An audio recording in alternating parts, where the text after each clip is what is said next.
What is पाई और how pi was calculated, ये दोनों सवालों के जवाब जानने के बाद आपको पाई के बारे में बहुत सारी मालूमात हो जाएंगे और इजी हो जाएगा पाई को अंडरस्टैंड करना कि पाई क्या है। तो पाई हमारे पास है ratio of length of circumference to the length of diameter, यानी क्या मतलब, पाई हमारे पास रेशियो है लेंथ ऑफ सर्कमफेरेंस का और लेंथ ऑफ डायामीटर, यानी सर्कमफेरेंस का लेंथ डायामीटर के लेंथ के ऊपर हमने डिवाइड करना है। तो सर्कमफेरेंस क्या है, तो यहाँ से मैं स्टार्ट करके इसके इर्द गिर्द ऐसे चक्कर लगाता हूँ, यहाँ तक वापस आता हूँ, ये हमारे पास आ गया सर्कमफेरेंस। और एक और चीज़ है कि पाई इज़ अ कांस्टेंट वैल्यू 3.14159, तो ये वैल्यू हमारे पास कांस्टेंट है हमेशा, चाहे सर्कल छोटा हो या बड़ा हो, ये रेशियो हमेशा इसके लिए कांस्टेंट ही रहेगी। एग्जांपल के लिए हमारे पास ये सर्कल है, उसका सर्कमफेरेंस 20 सेंटीमीटर है और उसका डायामीटर जो है यहाँ से यहाँ तक सेंटर से होते हुए ये होता है डायमीटर, ये है 6.36 सेंटीमीटर्स। जब हम सर्कमफेरेंस को डायमीटर के ऊपर डिवाइड करते हैं तो अप्रॉक्सीमेटली हमारे पास ये वैल्यू आती है। तो अब हम देखते हैं कि हाउ वाज पाई कैलकुलेटेड, पाई को कैलकुलेट कैसे किया गया था।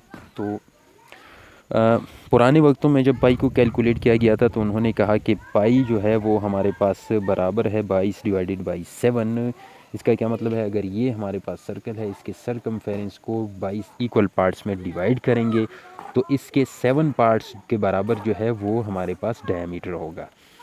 तो ये भी इसका मतलब हुआ कि डायमीटर 1, डायमीटर 2 और डायमीटर 3 और प्लस 0.14 एक और हिस्सा, इनको हम 3 डायमीटर और ये चौथा ये हिस्सा अगर हम इनको साथ मिलाएं तो ये सर्कमफेरेंस के बराबर आता है।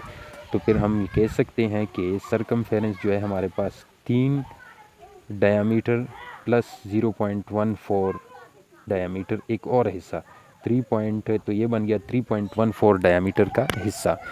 तो डायमीटर 3.14 से मल्टीप्लाई करने के बाद हमारे पास सर्कमफेरेंस आता है।